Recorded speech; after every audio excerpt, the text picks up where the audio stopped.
വിശദമായ വാർത്തകൾ നോക്കാം. ചരിത്രം കുറിച്ച് ISRO ഇന്ത്യയുടെ പ്രഥമ സൗരദൗത്യമായ ആദിത്യ L1 അവസാന ഭ്രമണ പഥത്തിലേക്ക് പ്രവേശിച്ചു.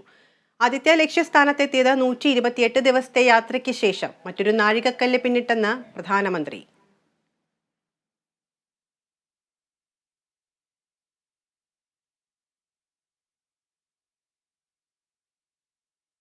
വിവരങ്ങളുമായി ആന്റണി ജിസ് ജോർജ് ചേരുന്നുണ്ട്. ആന്റണി, ആദിത്യ ലക്ഷ്യസ്ഥാനത്ത് അല്ലെങ്കിൽ ഒരു ലക്ഷ്യസ്ഥാനത്തേക്കുള്ള 128 ദിവസത്തെ യാത്രയ്ക്ക് ശേഷമാണ് ഇപ്പോൾ ഒരു നാഴികക്കല്ല് കുറിക്കുന്ന ഘട്ടത്തിലേക്കൊക്കെ എത്തിയിരിക്കുന്നത്. ഇതൊരു ഇന്ത്യയുടെ ഒരു അഭിമാന ദൗത്യത്തിന് വീണ്ടും ഒരു പൊൻതൂവൽ കൂടി വന്നിരിക്കുകയാണ്. ഇതുമായി ബന്ധപ്പെട്ട് എന്തൊക്കെയാണ് പ്രേക്ഷകരുമായി പങ്കുവയ്ക്കാനുള്ളത്? തീർച്ചയായിട്ടും വിദ്യ, ഇന്ത്യയെ സംബന്ധിച്ച് ISROയെ സംബന്ധിച്ച് ഏറ്റവും അഭിമാനകരമായ ദിവസമാണ് അല്ലെങ്കിൽ നിമിഷങ്ങളാണ് അല്പസമയത്തിന് മുമ്പ് കടന്നുപോയത്. ഇന്ത്യ വീണ്ടും ഒരു ചരിത്രം ബഹിരാകാശ ഗവേഷണ മേഖലയിൽ കുറിച്ചിരിക്കുന്നു. L1, അതായത് സൂര്യന് ഏറ്റവും അടുത്തുള്ള L1 പോയിന്റിലേക്ക് എത്തുന്ന നാലാമത്തെ രാജ്യമായി ഇന്ത്യ മാറുന്നു. നാലാമത്തെ ബഹിരാകാശ ഏജൻസിയായി ISROയും മാറുന്നു. ഏതാണ്ട് നേരത്തെ തന്നെ 126 ദിവസത്തെ യാത്ര പിന്നിട്ടാണ് ഇന്ത്യയുടെ ഏറ്റവും ആദ്യത്തെ പ്രഥമ സൗര ദൗത്യമായ ആദിത്യ L1 ഇപ്പോൾ ഏറ്റവും പ്രധാനപ്പെട്ട അല്ലെങ്കിൽ ആ ലക്ഷ്യസ്ഥാനമായ ലഗ്രാഞ്ച് പോയിന്റിലേക്ക് എത്തിയിരിക്കുന്നത്.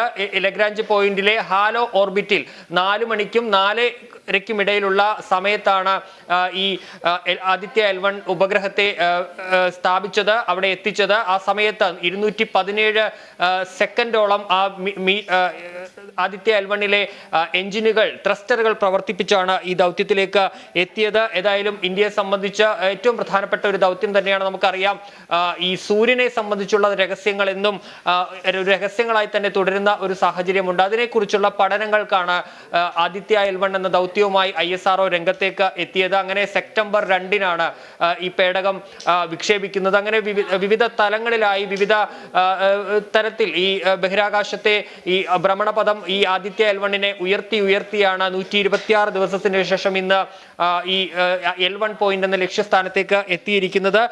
ഭൂമിയിൽ നിന്ന് ഏതാണ്ട് 1.5 ദശലക്ഷം കിലോമീറ്റർ അകലെയാണ് ലഗ്രാഞ്ച് പോയിന്റ്. ലഗ്രാഞ്ച് പോയിന്റിന്റെ ഏറ്റവും വലിയ പ്രത്യേകത എന്ന് പറയുന്നത് അവിടെ മറകളില്ലാതെ സൂര്യനെ വീക്ഷിക്കാൻ അല്ലെങ്കിൽ നിരീക്ഷിക്കാൻ കഴിയും എന്നുള്ളതാണ്. ഈ 365 ദിവസവും ഈ സൂര്യൻ ഈ പേടകത്തിന് മുന്നിലുണ്ടാകും. അതുകൊണ്ട് തന്നെ അവിടെ നടക്കുന്ന മാറ്റങ്ങളെ എല്ലാം കൃത്യമായി തന്നെ നിരീക്ഷിക്കാൻ കഴിയും എന്നുള്ളത് തന്നെയാണ് ഈ ആദിത്യ ആദിത്യയുടെ ഏറ്റവും വലിയ പ്രത്യേകത. അതിൽ 7 പേലോഡുകൾ ഉൾപ്പെടുത്തിയിട്ടുണ്ട്. അത് വിവിധ തരത്തിലുള്ള സൂര്യനിലെ പ്രവർത്തനങ്ങൾ, സൂര്യനിലെ മാറ്റങ്ങളൊക്കെ പഠിക്കാനുള്ളതാണ്.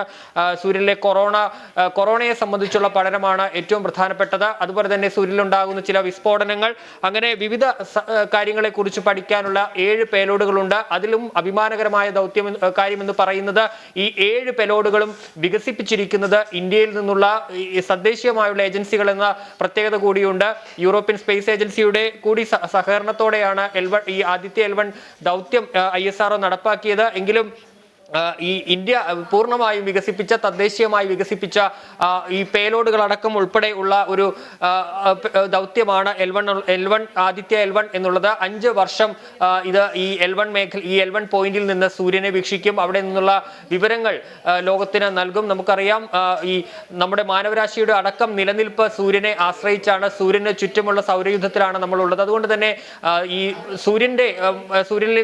സൂര്യനിലുണ്ടാകുന്ന മാറ്റങ്ങൾ അടക്കം ഭൂമിയിലെ ജീവന് അടക്കം പ്രധാനപ്പെട്ട ഒന്നാണ്. അതുകൊണ്ട് തന്നെ അതിലെ പഠനങ്ങളും ഏറെ പ്രധാനപ്പെട്ട ഒന്ന് തന്നെയാണ്. ഏതായാലും ആ ദൗത്യത്തിലേക്ക് ഇന്ത്യ എത്തിയിരിക്കുന്നു. L1 പോയിന്റിൽ നിന്നുള്ള വിവരങ്ങൾ ഇനി ISROയിലേക്ക് അല്ലെങ്കിൽ ലഭിച്ചു തുടങ്ങുന്ന ആ ഘട്ടത്തിന് വേണ്ടിയുള്ള കാത്തിരിപ്പാണ്. പ്രധാനമന്ത്രി നരേന്ദ്രമോദിയാണ് ഈ വിജയം ലോകത്തിന് മുന്നിലേക്ക്, ഇന്ത്യയുടെ മുന്നിലേക്ക് പ്രഖ്യാപിച്ചത്. അദ്ദേഹത്തിന് ട്വീറ്റിലൂടെയാണ് വീണ്ടും ISRO വിജയം ആവർത്തിച്ചിരിക്കുന്നു എന്നുള്ള വാർത്ത പുറത്തേക്ക് വിട്ടത്. ഏതായാലും ഇന്ത്യയെ സംബന്ധിച്ച്, ISROയെ സംബന്ധിച്ചൊക്കെ അഭിമാനകരമായ ദിവസമാണ് ഇന്ന്. വിദ്യ.